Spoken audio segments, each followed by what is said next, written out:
Oskaloosa City Council to order. Today is Monday, June 16th, 2025.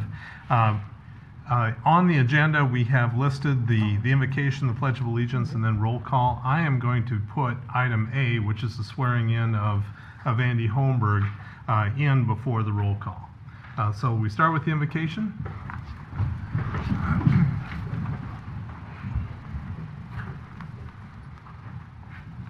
My name is Adam Kyle. I'm the pastor of Lighthouse Community Church located at 1513 South Market Street. I'm going to read a couple lines in Scripture before I pray. This comes out of Romans chapter 13, and it's about our city government.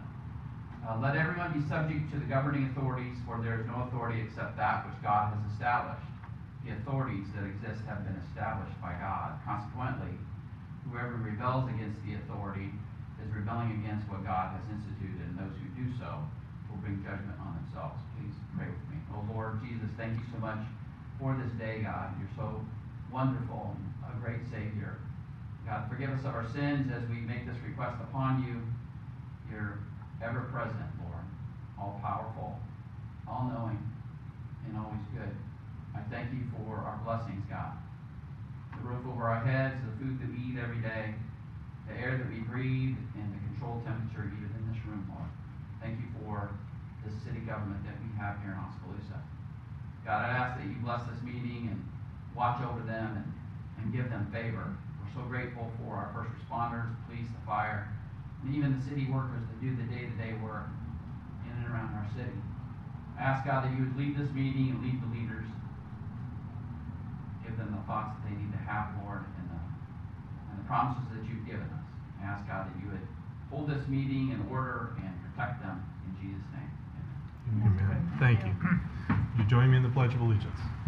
I pledge allegiance to the flag of the United States of America and to the republic for which it stands, one nation under God, indivisible, with liberty and justice for all.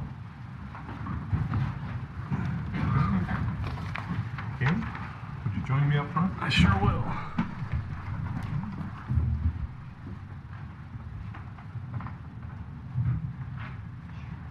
Andy Holmberg was appointed as our interim city council member at the last meeting, and so we're going through the process of swearing in.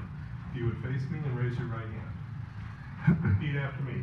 I, Andy Holmberg, do solemnly swear I, Andy Holmberg, do solemnly swear that I will support the Constitution of the United States, that I will support the Constitution of the United States, the Constitution of the State of Iowa, the Constitution of the State of Iowa, and that I will faithfully and impartially, and I will faithfully and impartially, to the best of my ability, to the best of my ability, discharge the duties discharge the duties of at-large council member of at-large council member in Oskaloosa, Iowa, in Oskaloosa, Iowa, as now or hereafter required by law. as now or hereafter required by law. Welcome aboard.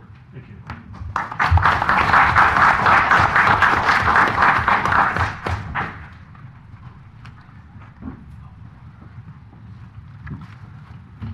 Roll call, please. Holman? Here. Calaburi? Here. Drost? Hermson? Here. Holmberg? Here. Ibrahim? Here. Ocean? Okay, thank you. First item up is community comments. This item is reserved to receive comments from the community for concerns whether or not they're included on the current agenda. Community is encouraged to speak before the mayor and city council, asked to keep statements brief, time limited to no more than 3 minutes. Any questions are to be asked of the city staff, council members, or the mayor prior to speaking to the full council, so that way concerns can be properly researched and perhaps answered away from the meeting. Comments are to be directed to the mayor and council only. Is there anyone who wishes to speak tonight?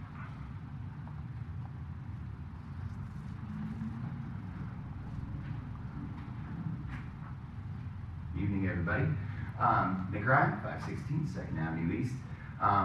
Normally, I'm just a guy with a guitar, kind of a big mouth. On some days, currently a clipboard. Tonight I'm here because a whole bunch of people signed their name saying, hold on a second, we should get to decide. And they're right. Tonight, Mr. Holmberg got sworn in. I wish you well, sir. Thanks to that petition, it does look like we are headed for a special election. I think that's a good thing. I know there's probably some people that are concerned about the cost.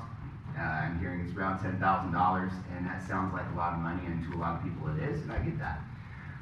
But if you think giving the people their voice is too expensive, that may be part of the problem. Because here's the truth: the most expensive thing that we can do is to continue to let trust in this city's government slip through our fingers. When people stop believing that they matter, when they think decisions get made behind closed doors, ahead of meetings, and their voice doesn't count, that is when the lights start going out in the community. And this election is not about me, it's not about Andy, it's not about any other candidate that may enter that election. It is about giving the people their voice back. I want the same thing that a lot of folks around here want: a town that listens, a town that works for everyone, a town where your name is not your admission ticket to be seen and heard. We need less government in our daily lives, more opportunity in our economy, and a heck of a lot more trust between City Hall, the county supervisors, and residents, and we need to restore faith in our leadership. To that end, I don't think $10,000 is too much to ask for the people to have their say back. I think it's one of the best investments that we could make. Because here in Oskaloosa, we're not subjects, we're citizens, and one way or another, we're going to take our town back. Thank you. Okay. Does anyone else care to speak? Okay, seeing none, I'll move on. Next item up is the adoption of the consent agenda as it's presented. I did want to point out a few items to the council. Item H is a motion reappointing Anthony Hughes to the library board.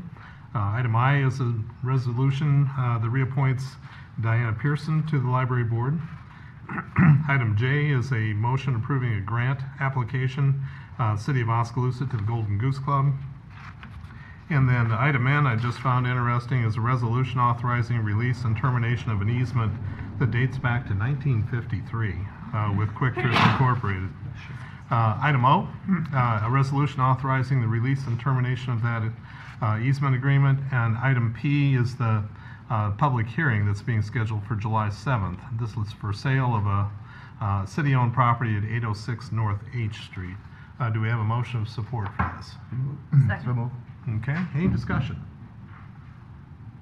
Roll call, please. Caligiuri, Yes. Hermson, Yes. Holmberg, Yes. Ibrahim, Yes. Almond, Yes. Okay, that passes. Moving to the regular agenda, we've already been through item A. Item B is to consider a resolution on the vacation and sale of approximately 16-foot by 480-foot section of the north-south alley that's adjacent to 1011 North 3rd Street. So staff received an alley vacate request from Jody DeYoung, owner of the property at 1011 North 3rd Street, for an 8-foot by 60-foot north-south alley adjacent to her property. Ms. DeYoung has listed the reasoning for her request as purchased that the property line issues with neighbor to the west. The subject alley is located in a residential R2 zoning district. Staff increased the area included for the public hearing to the total length of the alley. Staff conducted a survey of the property owners and utility companies who have direct access to this portion of the alley. 14 neighboring property owners were surveyed. 4 responses received, all unopposed, with 2 who submitted an application to purchase their portion of the alley. At the time of the writing this memo, 1 utility company responded and does have infrastructure located in the alley, so there would be an access easement required for future maintenance of the infrastructure if the alley was vacated and sold. Planning and Zoning Commission considered the request at their meeting on June 3rd of 2025, recommended vacating the entire 16-foot by 480-foot alley by a vote of 6-0.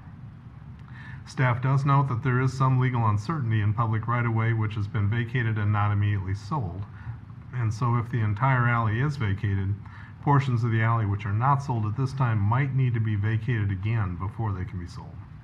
Some other owners have verbally expressed interest but haven't submitted an application, and an alternate resolution has been included to only vacate a portion of the alley which currently has applicants. Staff is noting that there is an existing fence intruding into the alley, and the property owners at 1011 North 3rd Street and 1012 North 2nd Street do have a dispute over the ownership of the fence. Staff has found no records of a permit for construction of the fence, and so approving or denying the alley vacate request does not have an impact on resolving that dispute because it's entirely civil in nature. Staff is recommending the council approve the resolution vacating the alley. This does require a public hearing, and so I'll open the public hearing if anyone would like to speak to that tonight.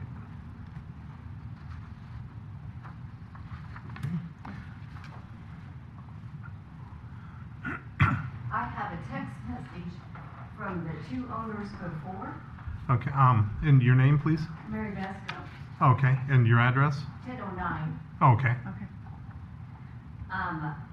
It's the two owners before Jody DeYoung. She said her and her boyfriend put the fence in. But yes, they have not found any permits for it, but that's the text message that I got. okay. Okay. I can show it to you. Well, at this point, the council won't be dealing with the fence issue. Correct, It's just the vacation of the alley that's before the council. right. And so for that clarification, I just wanted to note it. okay. Okay. Thank you. Noted. Does anyone else care to speak tonight? Okay, seeing none, I'll close the public hearing. Do we have a motion from council? So moved. Seconded. Okay, any discussion? So the orange on the map, Sean, I'm assuming, the orange on the map are the three people that have agreed to purchase it. The one that's left unshaded could purchase it, but has not. Is that correct? Was that, I just want, 10:08. They could if the resolution approving vacating the entire alley is approved. If the alternate approving only the portions that have applicants is approved, then only the three indicated in orange currently would be able to. If the entire alley is vacated, like I said, there is some uncertainty with it being vacated and not sold, but whether or not that's a concern is, That'd be request down the road, correct? we would probably just go through another alley vacate request. Yeah, that's my- And is there, I'm familiar with this one. I usually try to go drive, I didn't drive by this one. Is there current traffic that accesses this route on a daily? No, there's, Okay. this is entirely grass. There's several intrusive Okay. structures on the alley Okay. already as well. Okay. Okay, okay. Okay, and so I see where Lisa Ocean appears to have come to the meeting, is that correct? Well, that's what I'm messaging her right now because. Okay. Oh, there she is. I was gonna say she keeps on jumping on and then I lose her. Okay, okay. So Lisa, we are at item B in the regular agenda, having to do with the vacation and sale of an alley adjacent to 1011 North 3rd Street. And so we've closed the public hearing. There is a motion of support and a second for the vacation of the entire alley.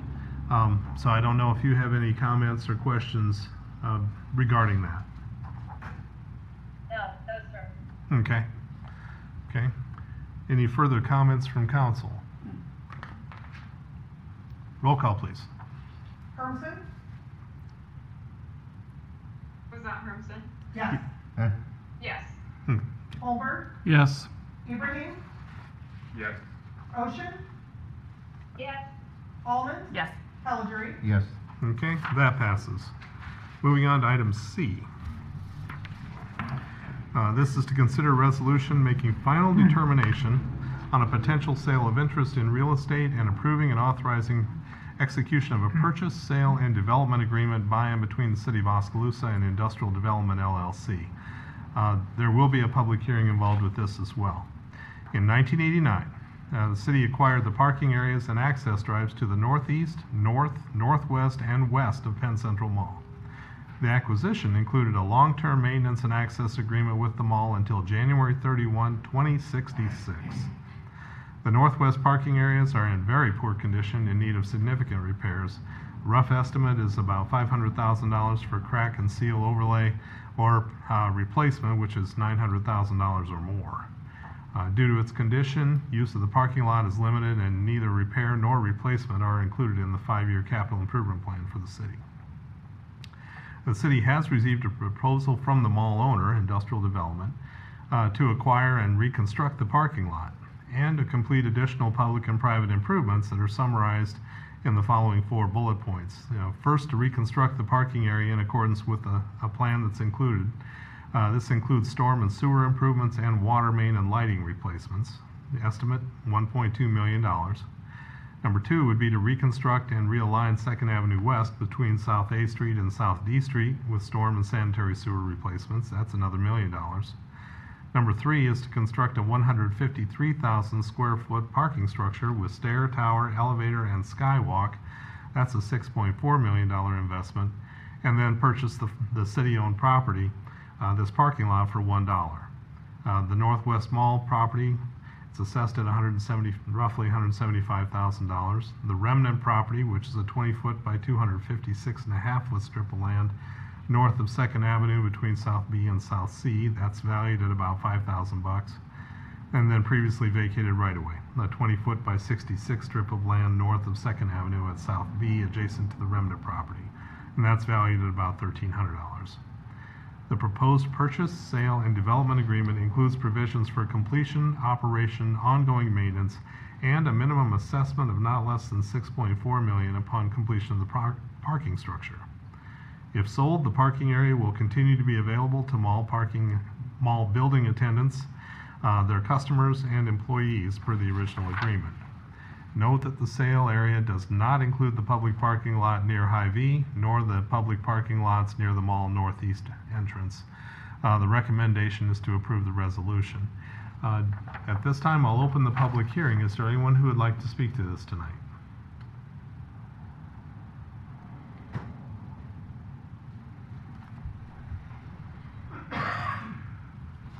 By and large, this sounds like a good idea. I have a hard time wrapping my brain around the city transferring, upwards of $180,000 worth of property for $1. And then also, one of the things that, especially from business owners in the downtown, that I hear over and over again, especially when there's events happening, is the lack of parking.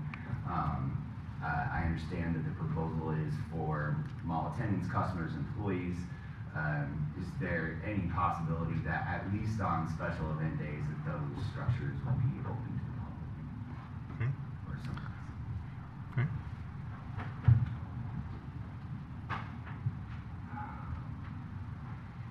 My name is Jeff Rogers. I'm the CEO of Musco Lighting. Really happy to be here today. I want to start out by saying we are very excited about the conclusion of our project, which is part of the resolution we're talking about here. We're due to open on the 7th of July. The streets will open, the parking garage are open. I'd like to bring 4 points to highlight here. Number 1, Musco has waived over $1 million of TIF money back to the city in order for the city to be able to benefit for future projects. We have about $1.2 million planned for the repairs in that parking lot. And if you do the math between $1.2 million and $186,000, I think you'll be able to quickly understand we're the ones that are at the disadvantage of this process. I'd also like to say that we will add about 200 jobs to the downtown area with the completion of the projects we're talking about. And I think that's a pretty special thing for the city of Oskaloosa. So again, we are enthused about this opportunity. I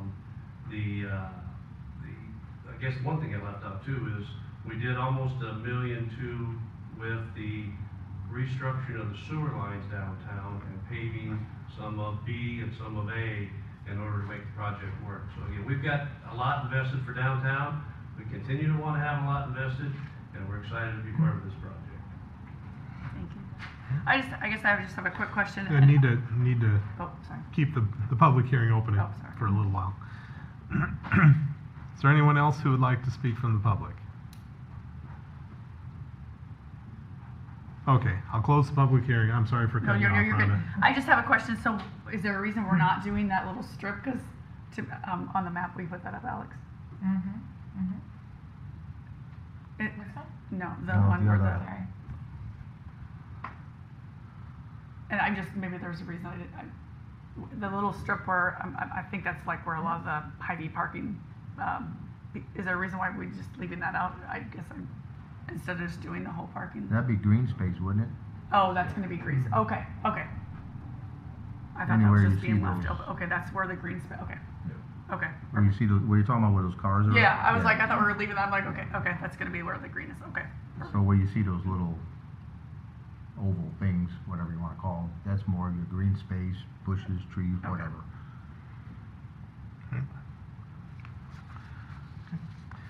My statue. Okay. Don't scare everybody, Joe. Sculpture, Yeah, sculpture. try to get it right out of here. Do we have a motion of support for this? So moved. Second. Okay. Was that you, Janet? It was. Okay. So we got a motion and a second. Any other comments? Roll call. I just want to say, Whoops. appreciate the investment into the downtown, and also the addition of the employees as well. Okay. Roll call, please. Holbert, Yes. Ibrahim, Yes. Ocean, Yes. Almond, Yes. Caledonia, Yes. Hermsen, Yes. Okay, that passes. Going on to item D. This is consider a resolution adopting the proposal for fiscal year 2026 property, liability, automobile, equipment, the deductible buy-down, and workers' compensation insurance for a cost of $546,157. Margaret Ratcliffe gets to explain why we should do this. Rates may go down by getting rid of that parking lot, that's all I'm saying. It seriously was a source of problems with lost control visits for years. You know, we had many trips and falls in that parking lot because it deteriorated. So, thank you, Moscow, for taking that liability away from the city. Yes, I'm Margaret Ratcliffe from Ratcliffe and Fitch Insurance. I'm happy to be here tonight. We're an independent insurance agency. We write business in 46 states through our aviation division, and we have access literally to dozens of markets.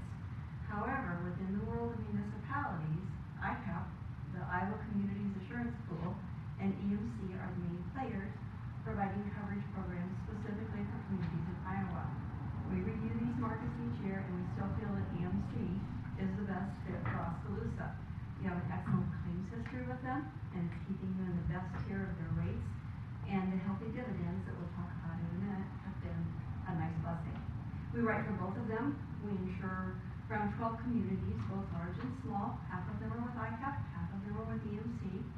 ICAP has 800 public entities in Iowa, including 75 of Iowa's 99 counties. EMC insures just under 500 communities that have populations of 15,000 and under. So that's kind of their niche market, is they go for the communities 15,000 and under. They're both rock solid carriers. EMC has very appealing dividends. ICAP's deductibles are a bit more appealing. The main concern with ICAP is that if you leave there, since it's a pool, you take all claims, known or unknown, with you. So unless there was a problem with EMC, they would have to have huge premium differences to make it appealing to go to them. And right now there isn't. So for those of you who are newer to the council, and Andy, we need to spend a little time together. Okay. Yeah, I'd like to sit down and just go through line by line so that you get the whole picture. I won't. He's got a couple free weeks. I know. That works. But it would be good for you to sit down and go through the whole thing, line by line, so that you have a better understanding of it.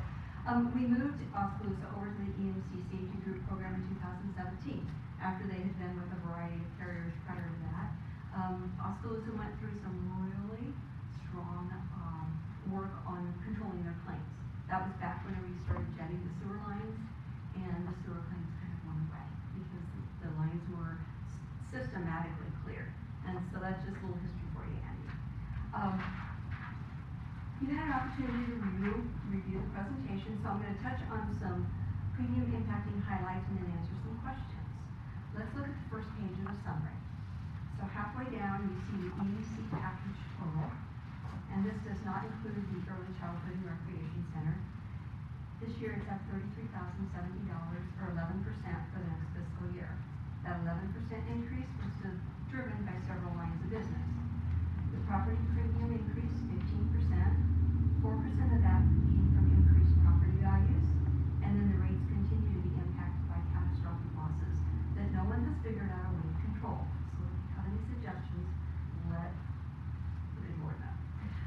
property section continues to have a $10,000 per occurrence deductible on all losses other than wind and hail, and 1% per building wind and hail deductible, which applies to 11 of your buildings that are valued over $1 million. So your total deductible exposure, if there was a catastrophe in town, would be $1,122,000. So several buy-down options were evaluated.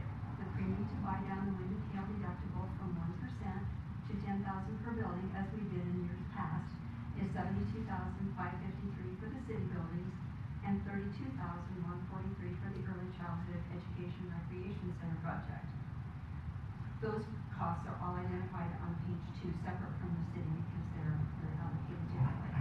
We did explore a buy down to $25,000 per occurrence, but the net savings wasn't worth the justification of it. You know, we ended up only netting out about $3,000 savings, and that's not enough to have $25,000 deductible on every single loss. But we did check that out at Sean's request. Commercial auto rates increased by 8%. General liability was up 5%.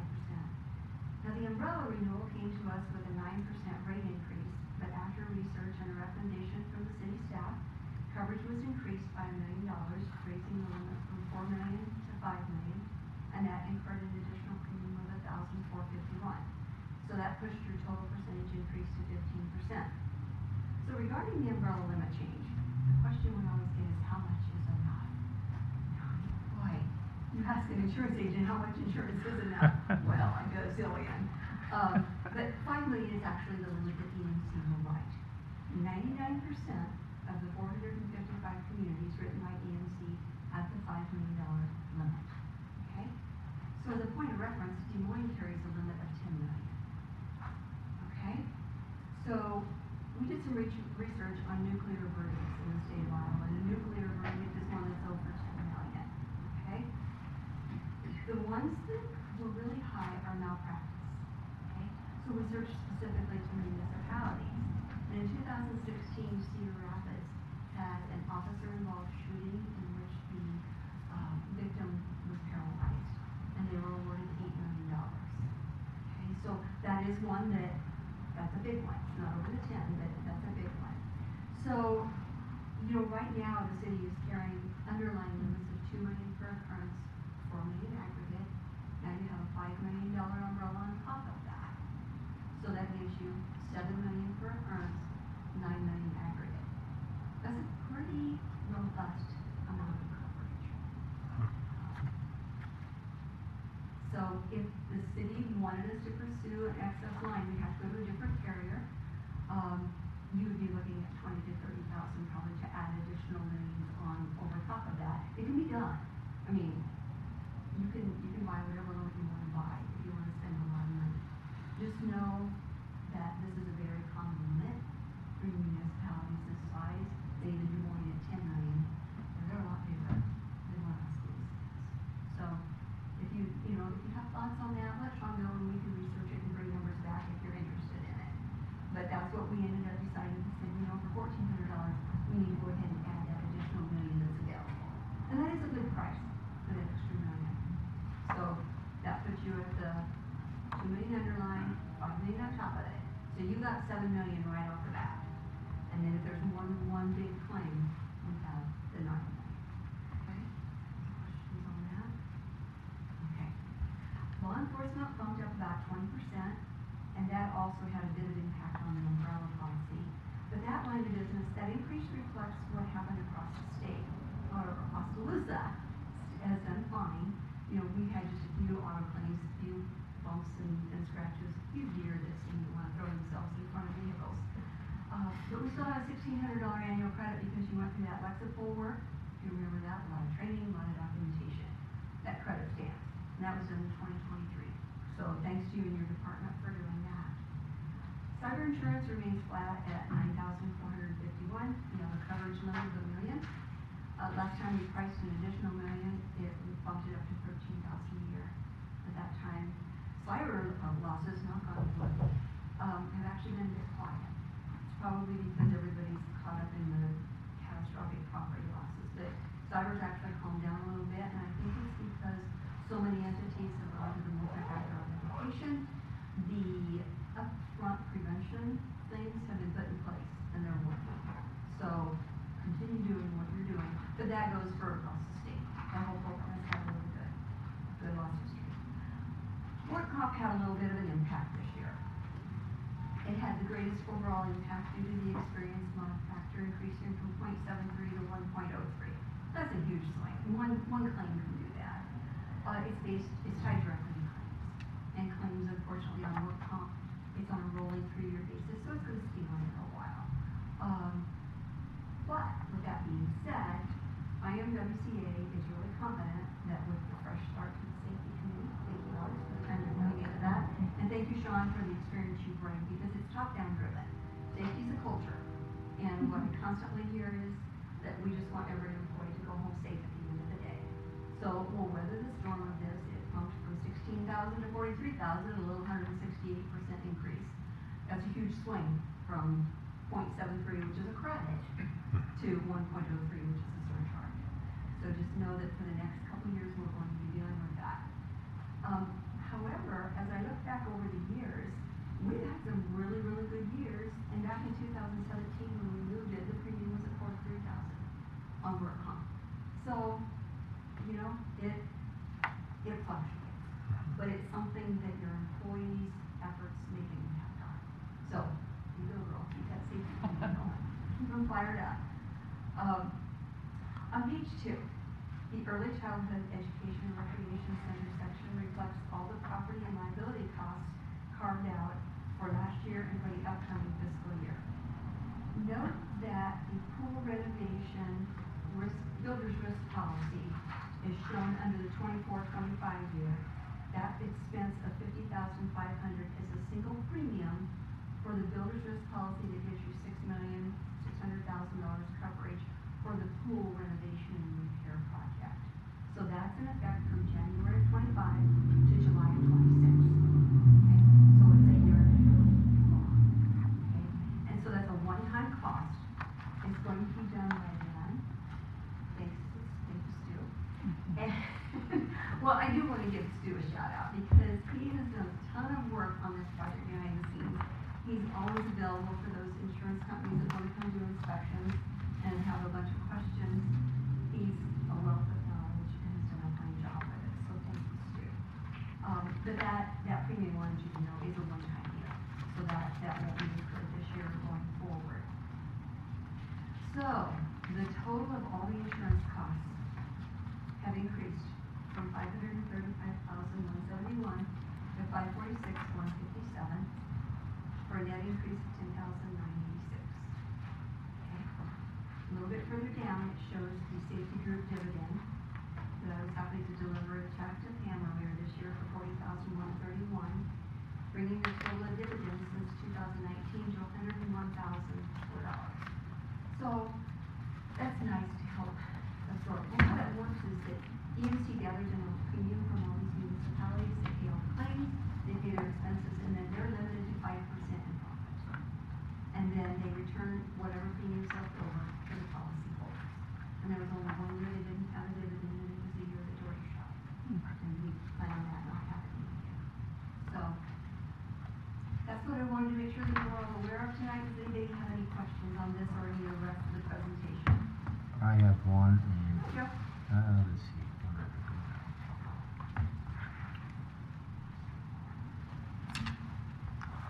Under liability, I think it's on page 5. Oh, go back up. Okay, right there. Where's reads the skate park?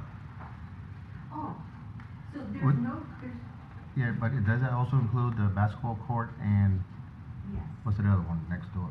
Soccer or whatever that. Yes, that whole area is included at no charge. The skate park has its own specific concern. It was originally covered by HRF, and they had a policy on just the skate park. Okay. And so the rest of the area was included under the city's policy already. They added the skate park at no cost. And I keep this note on here because it's been tracking on here since 2021. Right. If EMC ever decides to charge for that skate park, the agreement is that coverage, that cost will be passed back to MCRF. Okay. Okay? And so far they haven't, and there's not been any claims. Oh, good. Okay? Anything else? Okay, thank you very much, Thanks, Margaret. Okay, please do. Insurance has a lot of complexity to it, and as council members, you've been able to hear the presentations over the years, and so the understanding that comes from that speeds up the process quite a bit. Do we have a motion of support for the package? So moved. Second. Okay, any discussion? Roll call, please. Ibrahim, Yes. Ocean, Yes. Almond, Yes. Caligiuri, Yes. Hermson, Yes.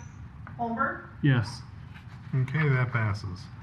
Item E, this is to consider a motion directing city staff to proceed with determining the need to establish a capital improvements reserve fund and drafting documents for council approval to submit the tax levy for voter approval at the November 4th election. So on May 4th of 2023, the governor signed House File 718. It reforms property tax with the goal to reduce property tax growth in Iowa.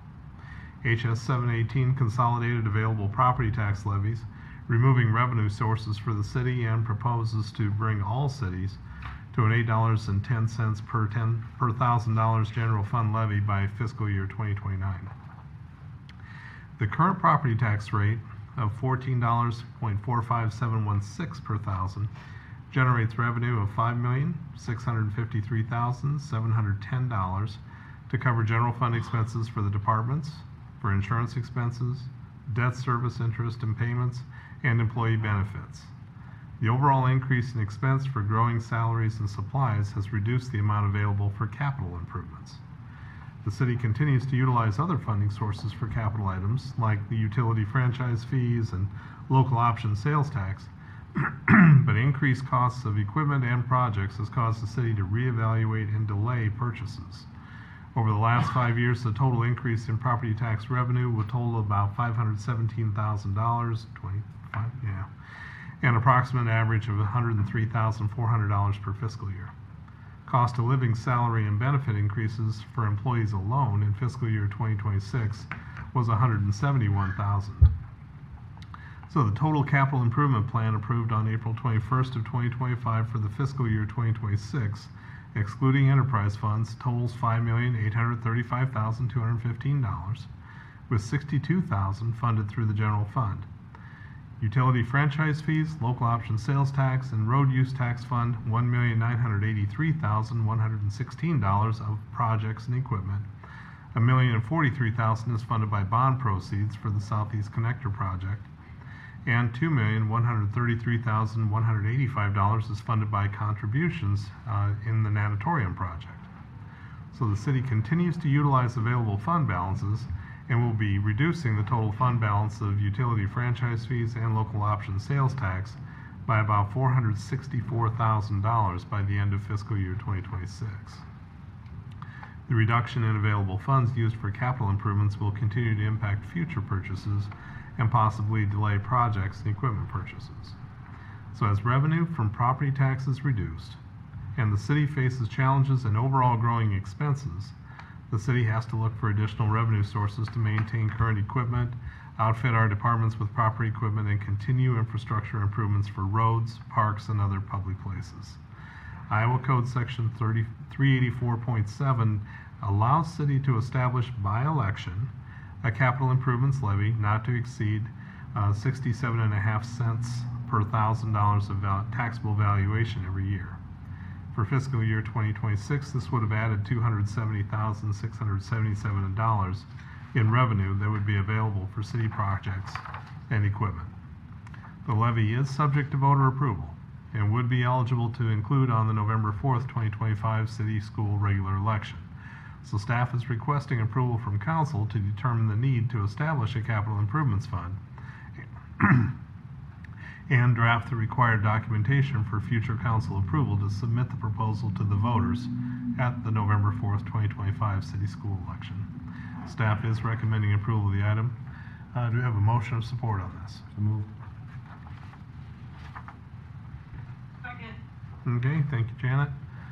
Any discussion? Roll call, please. Ocean, Yes. Almond, Yes. Calgery, Yes. Hermson, Yes. Holbert, Yes. Ibrahim, Yes. Okay, that passes. Gets us to item F. This is for consideration and action on a resolution directing city staff to contact the Mahaska County Auditor relative to scheduling a special election relative to the vacancy on the Oskaloosa City Council. So following the resignation of Oskaloosa City Council member Charlie Comfort, council determined to fill the vacant seat by appointment pursuant to Iowa Code Chapter 372.13. After posting the required notice and receiving applications, the council on June 3rd named and appointed Andy Holmberg to fill the vacant seat. On June 4th, a petition was requested from the office of the city clerk for circulation to call for a special election to be held to fill the vacant seat as allowed by Chapter 372 of the Code of Iowa, and my understanding is it's been received. Code provides the petition be received back in 14 days, and then the council must call for a special election to be held to permanently fill the vacancy until the end of the elected term. The term ends in December 31st of 2025. So this item is presented contingent upon the petition being received back, meeting the requirements of Chapter 372, and then it resolves directing a special election to be formally called and scheduled should be passed. So this would call for a resolution authorizing and approving the city clerk to take steps to contact the Mahaska County Clerk of Elections, have the special election scheduled to fill the council seat. It is estimated, and as mentioned earlier, the cost is plus or minus about $10,000 for the cost of holding the special election. Do I have a motion of support? So moved. Second. Any discussion? Roll call. Almond, Yes. Calgery, Yes. Hermson, Yes. Holbert, Yes. Ibrahim, Yes. Ocean, Yes. Okay, that passes. Item G, this is a fire protection services agreement for Keoma Village. So, an annual invoice that was dated December 31st of 2024 was sent to Keoma Village in the amount of $10,158, and this was for fire protection for July 1 of 2024 through June 30 of 2025. And it was for fire protection services. On May 23rd of 2025, Keoma Village gave written notice of their desire to use a lower cost provider for fire protection services and requested the city of Oskaloosa's fire protection services be terminated with the effective date of July 1, 2024. Keoma Village does not have a mutual aid agreement with the city of Oskaloosa. So per the agreement between the city of Oskaloosa and Keoma Village, 30 days written notice is required to terminate services. Considering notification to terminate fire services was provided on May 23rd of 2025, the earliest Keoma Village could terminate villages per the contract would be June 23rd of 2025. With a termination date of June 23rd, only 7 days remaining in the fiscal year. A discount of $193 could be provided on the $10,158 bill if so chosen, to bring the new total to $9,965. For reference, as of June 10th, when this was written, there were no call-outs during the fiscal year 2025 service period. And per discussion with Keoma Village representatives, the village does not have the funding to pay the bill, nor would it intend to pay the bill if they did have the money. So, option one, a city council could try to enforce the contract provisions and attempt to recover the funds. Downside of this is that it would be a conflict between public entities, and then if there was litigation, they are represented by Dave Dixon, and so we would have to go outside to another law firm to work with that. Option two is that, well, considering there were no call-outs for the year, the city council could just accept the village's request to backdate the effective termination date to July 1 of 2024 and write off the invoice. So considering the pros and cons of both options, it is the recommendation that the city council choose option two. That is to backdate the termination date to July 1 of 2024 and render the bill obsolete. Do we have a motion supporting that recommendation? I make a motion for option two. Okay. Second. Okay. Any discussion? Roll call. Caledonia, Yes. Hermson, Yes. Holbert, Yes. Ibrahim, Yes. Ocean, Yes. Holman. Yes. Okay, that passes. Item H. This is a discussion on adding another full-time officer to the police department as a second school resource officer, known as an SRO, in cooperation with the Oskaloosa Community School District. The school district is requesting an additional school resource officer, SRO, as I mentioned, to increase safety for the elementary, middle school, high school campuses. In the past, the district has been billed 50% of the cost of one SRO, which is a lower percentage than many other districts pay. Adding one full-time equivalent would be bringing staff back to 17 sworn and non-sworn positions on the police force. Should the additional position be approved, staff recommends a 2080 agreement assigning a 60% share of salary and benefits for both SRO positions in the school district. Staff is recommending the city council approve. The city manager and staff work with the school district towards an agreement on funding the additional SRO. Yeah. Do we have a motion of support for that? So moved.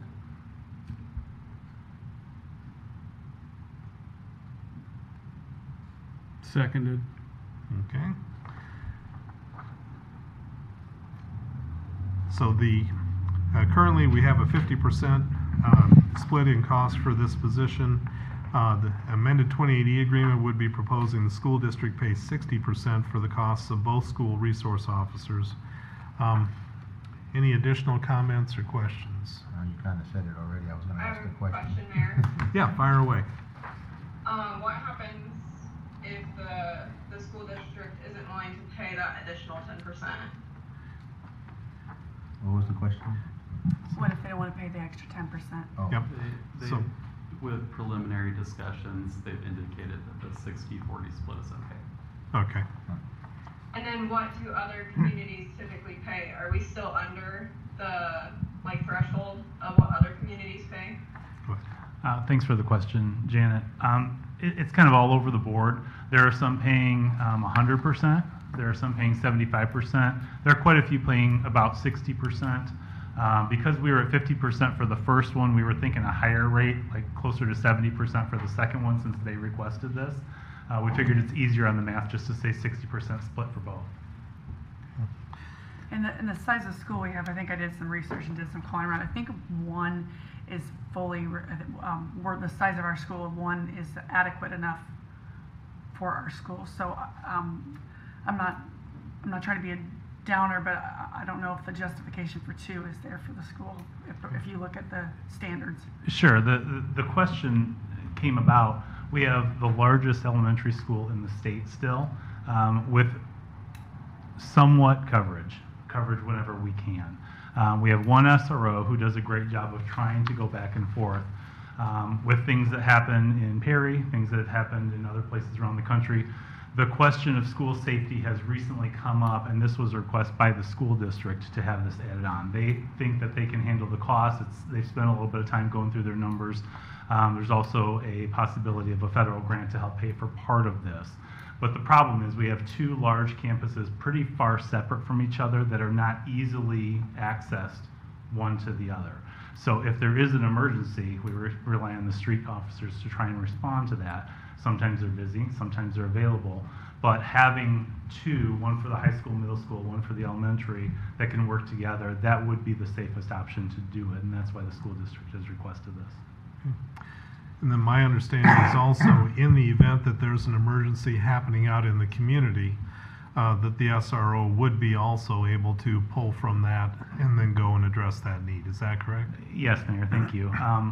We have, since we lost the full-time person a few years ago, we have staffed our night shift more carefully than our day shift. Our day shift, we have our lieutenants and we have myself working day shift.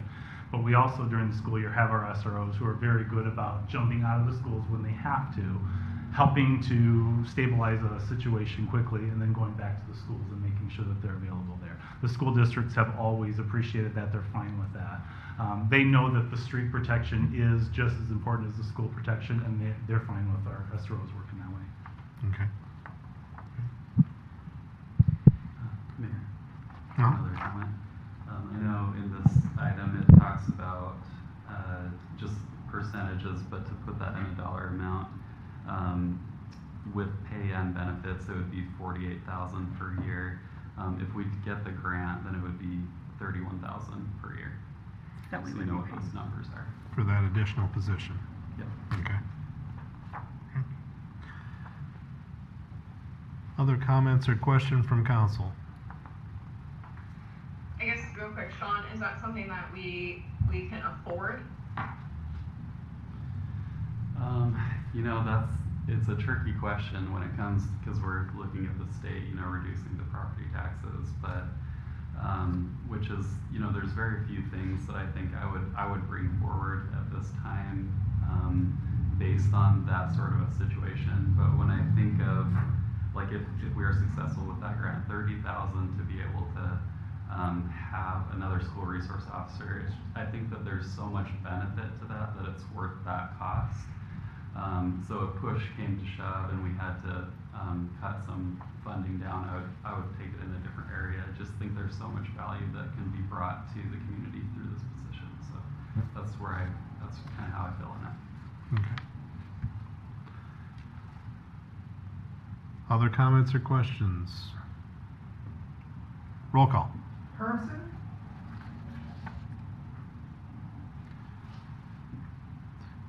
Hermson, Janet? Oh, sorry, I couldn't hear that. Yes. Holbert, Yes. Ibrahim, Yes. Ocean, Yes. Almond, Yes. Calgery, Yes. Okay, that passes. And we might want to move that microphone closer to you when it comes time to do votes. Item I, this is to consider a motion authorizing submittal of a grant application to the Community-Oriented Policing Services, known as a COPS grant, under the U.S. Department of Justice. And so with the school district requesting that additional SRO and interested in partnering, they are interested in partnering with us on a COPS hiring program grant application. They've contracted with a grant writing company which is assisting the application. However, because a sworn police officer would be hired, the grant has to be owned by the city, not the school district. So the police department is preparing to submit a grant request to the COPS hiring program grant under the U.S. Department of Justice. Fiscal year 2025 CHP awards would provide 75% of the entry-level salary and fringe benefits for each approved position for a 3-year period. There is a minimum 25% local cost share requirement. That has to be in the form of cash unless a waiver is approved. The maximum federal share per officer position is $125,000 over the 3-year period, unless a local cost share matching funds waiver is approved. Any additional costs for the higher than entry-level salaries and fringe benefits would be the responsibility of the recipient agency. So staff is recommending approval of the grant submission. Do we have a motion of support? So moved. Second. Okay. Any discussion? Roll call. Holbert, Yes. Ibrahim, Yes. Ocean, Yes. Almond, Yes.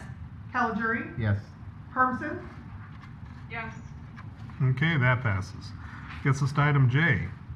This is a discussion having to do with the joint law enforcement agreement. So the county is interested in changing the 2080 Joint Law Enforcement Center agreement with the city. Council has a few things to consider here. One option would be to do nothing, that, you know, the agreement that we have is just fine. Item 2 would be to update the 2080 agreement, and then option number 3 would be to dispose of the 2080 agreement altogether and just get into a rental agreement. So option 1 could result in continued interpretation disagreements between the city and county. Option 2 is a little bit better because the old agreement is old and outdated. This option would involve updating the shared operation and maintenance costs and redefining the contributions needed for future capital improvements. Or option 3, that involves the city just paying a flat fee for rent. The rental fee would cost the city more per month than the current agreement. However, the capital expenditures would be planned by the county instead of a shared cost model. So in this option, the 28E agreement would be dissolved. Rent increases each year would be tied to the consumer price index to ensure that there were equitable increases each year. The recommendation is option 3. It's a simpler approach. In the opinion of the city manager, believes it would reduce future contractual disagreements between the entities.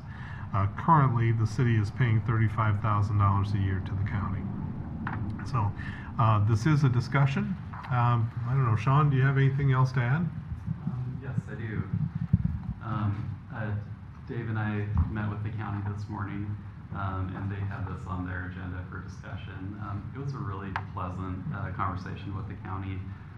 Some of the items that were discussed would be what would that rent amount be, and the dollar amount that they're looking at, tentatively speaking, is $50,000 per year.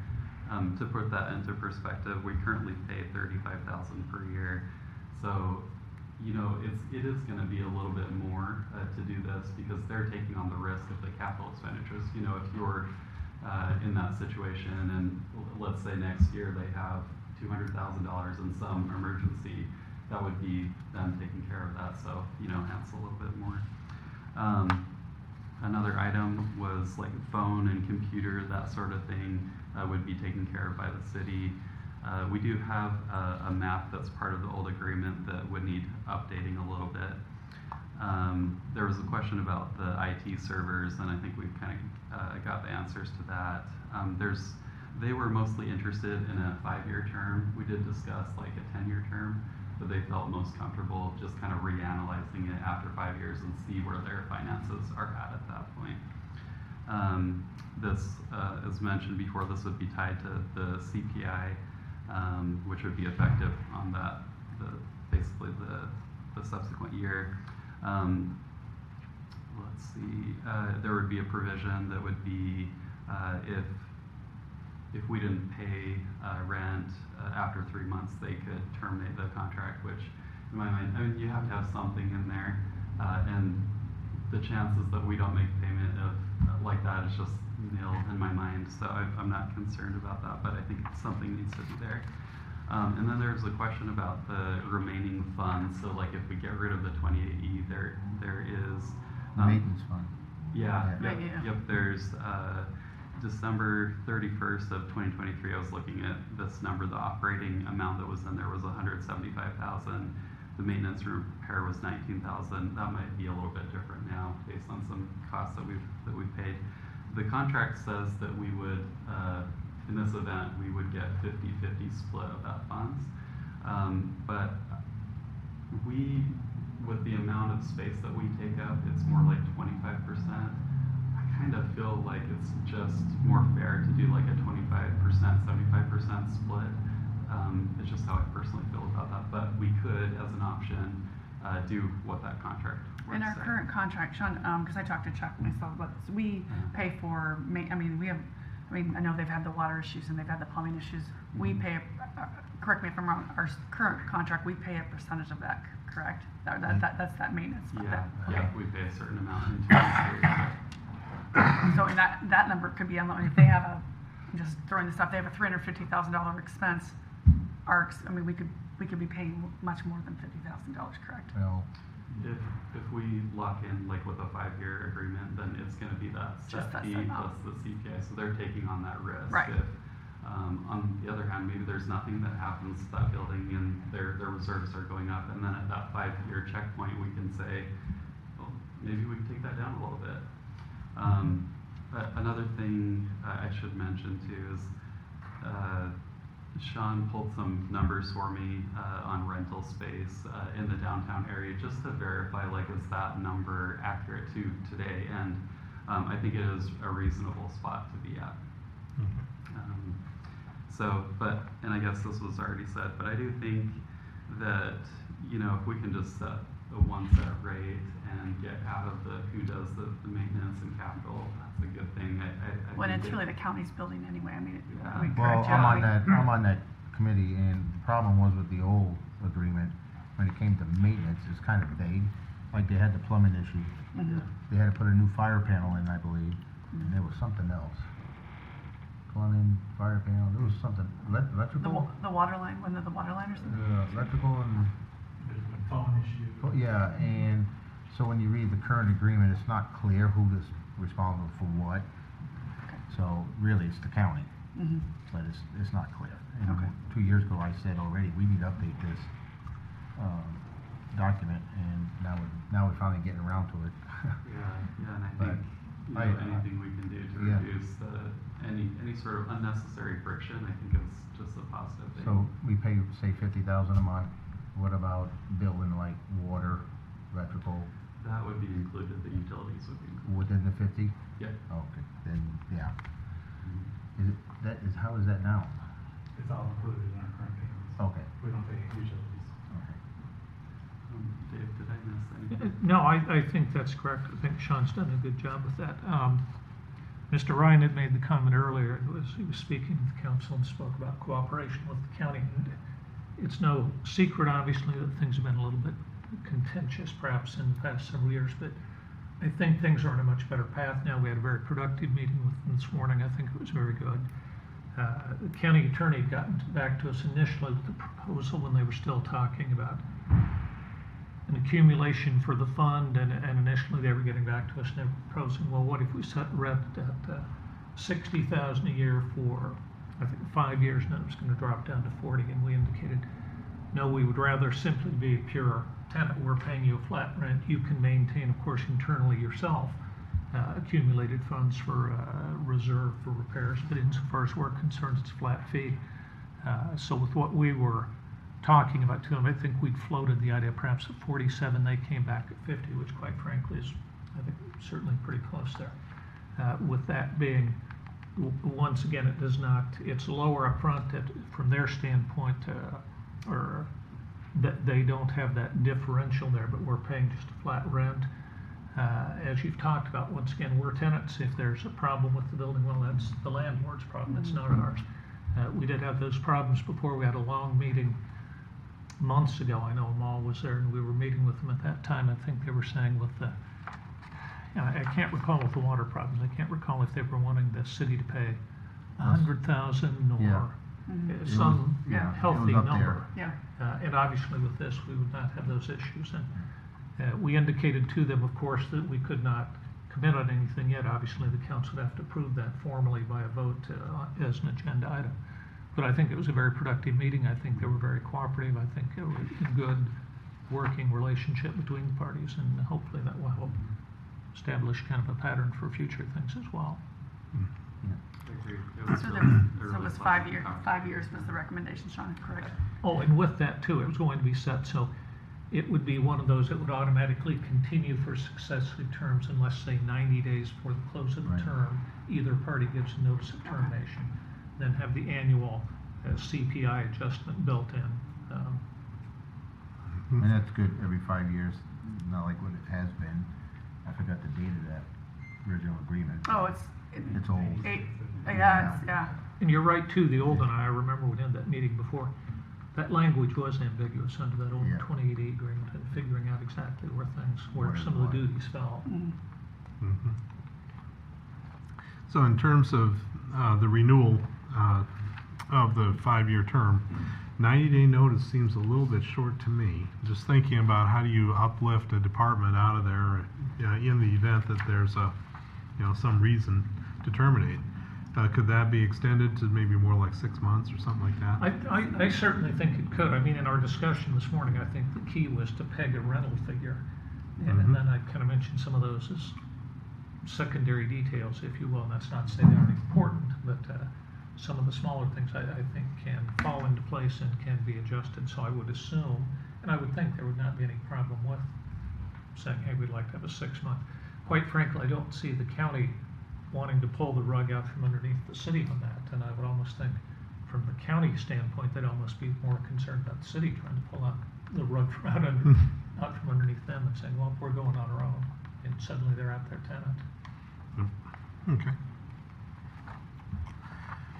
Is there anything else we need to clarify through this discussion? Or does that give you everything you need? I think it does. I think Andrew was going to put together a lease form, and obviously if we're doing this, then we'll have some formal agreement terminating the 2080 agreement. But we can get a draft, and then we can bring that before the council for approval on specific terms. Okay. Okay, very good. Moving on, item K. As I remember at our last meeting, we spent some time finishing up with strategic planning. The floor is yours, Sean. Okay.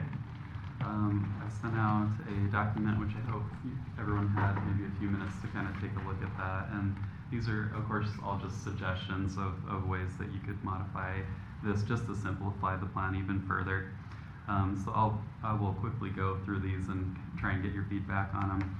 So the first one in the support investments in downtown, the downtown district there, you could eliminate a few of those, the first three, 1.1.2, 3, and 4, and then just put it all into one item. I think that just simplifies it. Go into the next one, or I guess I should say, is that okay with the council on that one? Do you feel like that's a easy change? The next one is create unique approaches to embrace the growth needs of the community while also preserving rich and natural history of the region. I view that the unique approaches is like the certified site, the Greater Des Moines Partnership. I feel like that's kind of covered in other parts of the plan, so you could remove that. Would that be okay with the council? Capitalizing on the Greater Des Moines Partnership is the next one. I felt that made more sense in the economic development section rather than the brand of the community. So that would shift it over. Grow businesses throughout the county, and then I just put city since it's our focus there. Provide economic development incentives for businesses, and the other one is support existing businesses, growth and expansion throughout the county. You could just combine that into one, support existing and new businesses by providing economic development incentives. Just again, trying to simplify. Let me know if you have any opposition. I'll keep rolling. Assess and respond to residents' needs for quality and adequate public amenities. I could use some feedback on this one from the council. I just wasn't sure if there is some knowledge of areas that are lacking currently, or if it's like a desire to do a survey to understand what those amenity deficiencies are. Is there any feedback on that? It would be nice to do a survey. I think so too, Joe. Yeah, I think at one time there was some concern about parks and just the amount of green space around the community. But it's been quite a while. Yeah. Restrooms in the downtown was a huge topic at one point in time. So it sounds like a survey to just kind of see what those needs are would help. Just, and it may not be that we can do something like immediately, but to know what's next on the list. Okay. Next one, increase the number of quality and collaborative opportunities, and I just put with community partners, just simplifying. Enhance the effectiveness of existing scheduled meetings with collaborative partners. I put that as a maintenance item. I feel like just like the previous item we just had, I've met with the county supervisors, met with the school district, met with the college. I feel like me personally, I'm doing what I can to have good meetings with our partners. So that's is that okay as a maintenance item there? Oh yeah, and same thing with the next one. I'm sure we're doing all this today, which you just mentioned earlier about when you was looking at other communities about the extra police officer at the school. That's what this is. Yeah, my opinion. 2.1.2. Yeah. Yeah, that is something that anytime that we need feedback, we will go and look at other communities. So that could be viewed as a maintenance item too. How does that council go on that? I mean, it's all ongoing. Yeah, great job. Okay. Strengthen relationships between government agencies, schools, healthcare providers, other local partners. Kind of the same thing, but that's what we're doing. Partner with the state of Iowa through strategic efforts to enhance policy legislation in the best interest of residents. And this is really the function of the League of Cities. That's what they go. That's what we pay them for in a lot of regards is to vouch for cities and try and advocate for our purposes. I view that that's their role. Yep. Increase the efficiency and effectiveness of city operations. It just kind of sounded weird, the local governments, so just updating. Review, and I just put identify and implement areas of improvement to enhance community engagement. Just some wording changes I felt like might be a little better. Going down, seek alternative funding sources and maximize grant opportunities. That's definitely something we do all the time, looking for grants. That is a continual process. Through ongoing conversations, consistent conversations about large projects, ensure successful partnerships, ensure successful partnerships for the successful implementation of Northwest Bypass and Southeast Connector. Which that's kind of started already, isn't it? It's moving along nicely. But I think that's a good one to keep as like a focus. Yeah. Yep. That's about it. Yeah. Continue to support the investments with YMCA Public Library, contribute to the impact made within the community. I put an idea here that maybe providing incentives for early childhood development could be something that we could focus on. Just throwing an idea out there, but we do, we're always ongoing trying to support the YMCA and the library. Any thoughts on that one? Is that more like maintenance, or do you want to see something specific there? I'm just trying to figure out what the city can do to help with their early childhood. That's the only thing that kind of comes to mind is like you could provide an incentive specifically for if a business was trying to come in, that we could provide some sort of funding for a business like that. For I'm sure new, we could for develop new, some sort okay, of but not current. new. Yeah. Okay. We're just gonna determine what that is. Okay. Okay. So increase partnerships with school systems, talking about workforce housing, explore opportunities for shared services, and this, so the housing one is addressing 4.1. The shared services is 2.1.2. Already mentioned that. Create and implement a strategy to retain public safety officials.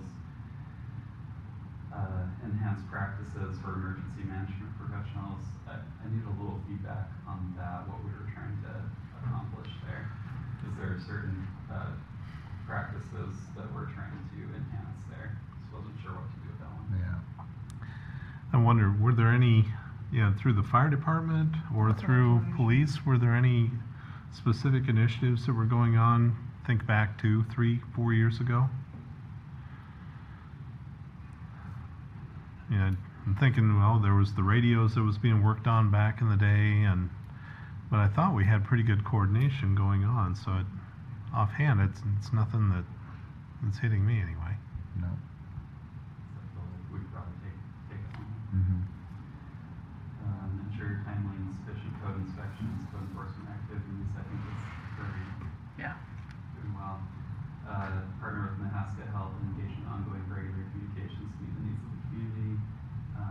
Diversifying mix of healthcare professionals, all of that. And then I just put already engaging in community partners in the 2.1.2. I think we're kind of saying the same thing in a few different areas here. People get almost there. So 4.1.4, prioritize infrastructure improvements throughout the city and county to encourage housing development. I just crossed out the county there, where it's just we're focusing on what we can control. Create a master plan for the Northwest growth area, encourage new housing developments by extending services and infrastructure throughout public-private partnership. I think, was that meant to be utility services probably?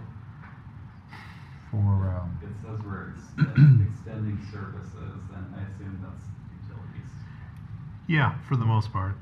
Okay, so that's just a word update there. Create an economic development policy. Mainly this is the Chamber and Development Group that's leading this, but is there any feedback on that one as far as like, does the city feel the need to craft a specific economic development policy? Just so I haven't been part of the conversation, so I don't know. Well, I think Sean's on that, is he not?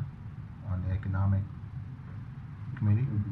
So I think it'd be, for them to do this part, I Yeah, think. and that's support. Mhm. The next one, 4.2.3, is just bringing one item from below the invest in multimodal facilities transloading and just combining that into one. 4.2.5, maintaining robust business owners network to provide local support for businesses. That's definitely Chamber Development Group. Mhm. And I'll get emails on it.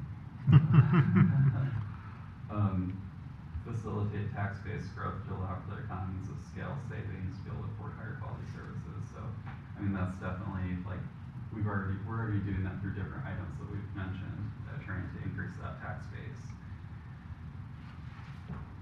And then last one, coordinate at regional level to leverage alliances resources. That's the council of government, is the first thing that comes to my mind, that we're partnering with them any opportunity that we can.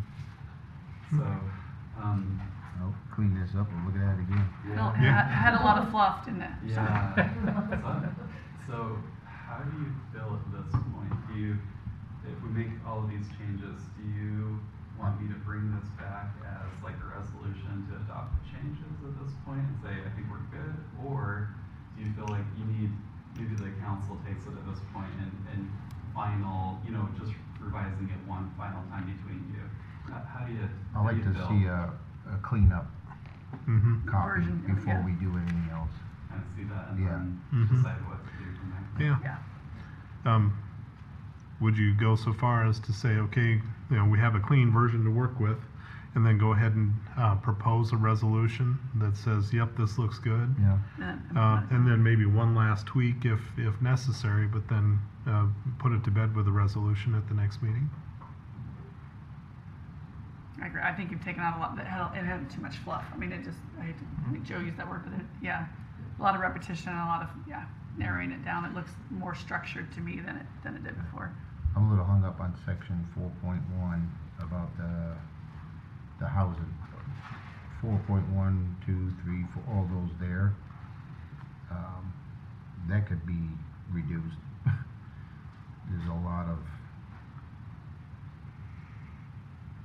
There's other players in this in regards to housing.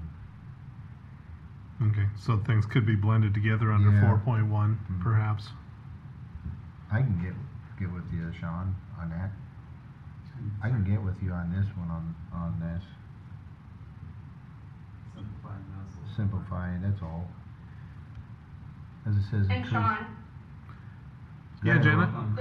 the chamber just went through strategic planning, so I think that they should have some That's items identified under housing and economic development that we can help get to the team as well as to what they're focusing on, and then figure out how the city can help support those items. yeah. At the last meeting, the chamber requested that I send them just the conversation that we had, and I told them we're having another conversation, but I will definitely get that to them so that we're all, Yeah. they know what Mhm. the council's saying. I think this section can be reduced because it's, like you say, there's a little bit of fluff in Yeah, there. I agree, it's- Joe. Keep it simple, not so drugged out. Okay, yeah, I can work on that a little bit. Okay. So present, maybe, are you thinking resolution next time? Yep, Or- that's yeah. what I would like to do, Okay. if I think so too. council thinks so. Okay. All right, thank you. Mhm. Okay. That gets us to the end of item K. Okay. And so we're done with the agenda, shocking everyone. So reports of items from city staff, city manager, anything else? Just a few small items, or I guess big in nature. So we listed the public works director position, and we had a few people apply, but the clear most qualified person is Mr. Murphy here, Sean. So Sean. you're looking at your new public works director. Welcome aboard. That's something that I immediately saw, like, he's doing the job, and I was really happy that, this is the result. I know Sean's doing a great job, so. We've got a special council meeting, which I think you're all aware Square, June 26th, just a reminder, at 6 p.m. and just to review the guaranteed maximum price for the natatorium and speed up the process just Yep. a touch. Preliminarily speaking, it looks like the costs are going to come in at kind of what was expected, so that's great. You know, what we were nervous about is if something came in like really high, and then we're well, okay, what do we do now? So, but there will be more information coming out on that specific. So, and then I also just wanted to note congratulations to the library on having 762 people come to their summer reading. Oh wow, that's fantastic. Yeah, I went to that and like, wow, this is That's like great. a That's serious great. showing for a library function. I think that really speaks well to how much people love the library. That's all. Okay. City Clerk? Yes, the final bond funds were received last Tuesday, so we are 100% good to go for the Southeast Connector project.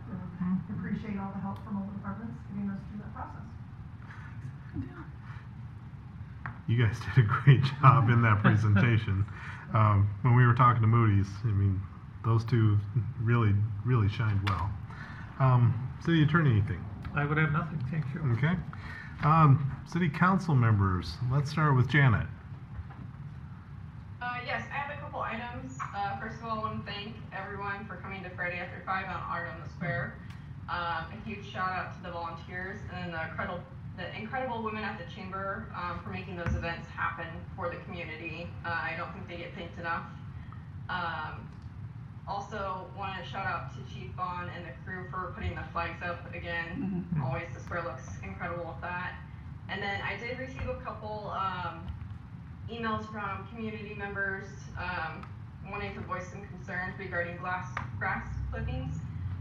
Just as a reminder, please do not blow those into the street. They are dangerous for bicyclists and also people on motorcycles. So just be mindful and please don't put those in the street. Okay. That and our wastewater folks don't enjoy them much either. Stormwater. Okay. Abu, how about you? Nothing on me, sir. Okay. Lisa, how about you? Sorry that I had to zoom in. You do not want to see me right now because I was in Dublin this morning, but I did get a chance to see Brussels City Hall, so it's always nice to have an impressive building. Okay. Thank you. Joe? D Avenue, in front of Hy-Vee, is that south? Southeast. Yeah. Southeast. Southie. Who's maintaining the inner piece where all the trees and it needs to be cleaned up. I mean, it's a lot of weeds. I mean, we build something really nice, but we don't maintain it as well. And there is one tree leaning, needs to be looked at. We work with Green Island and Orps. They come into the meeting and we're working through right now with them that they actually have, we purchased some plantings that we're wanting to put in there and we're just trying this week to get everything in order. Okay. That new planting. So Because I'm getting calls.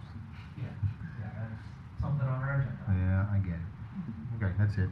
Okay. Andy? I'll just give a shout out and a thank you to our first responders.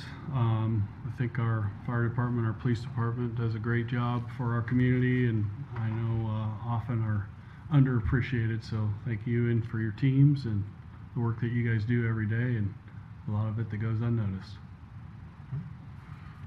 Rhonda? I just want to echo Janet.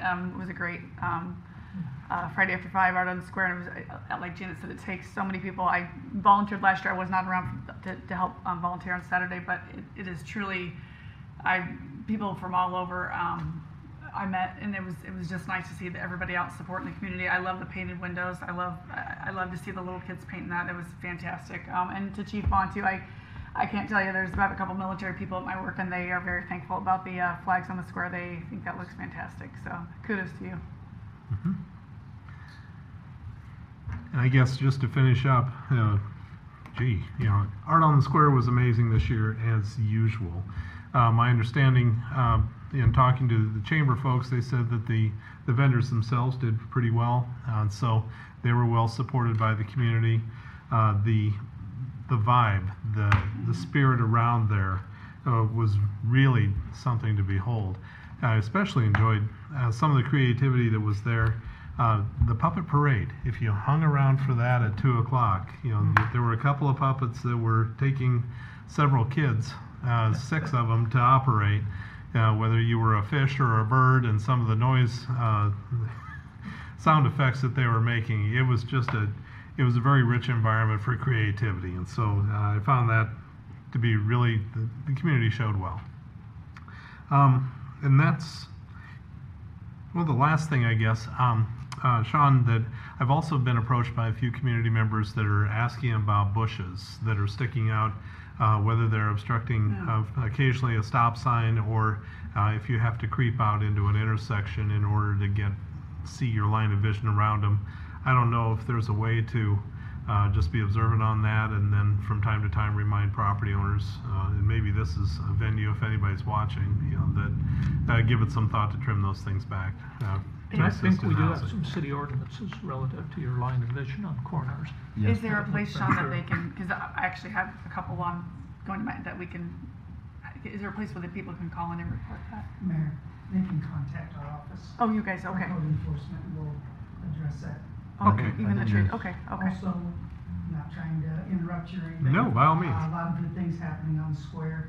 Another great event this weekend is barbecue for badges. Make sure everyone's aware of that. Great time to come out, buy some wristbands, and partake in some very, very delicious barbecue food, and help raise money for local first responders. So we have a great turnout. Yeah. Appreciate that. Thank you. Okay. And that's all I had. Do I have a motion to adjourn? So moved. Second. All in favor say aye. Aye. We're adjourned.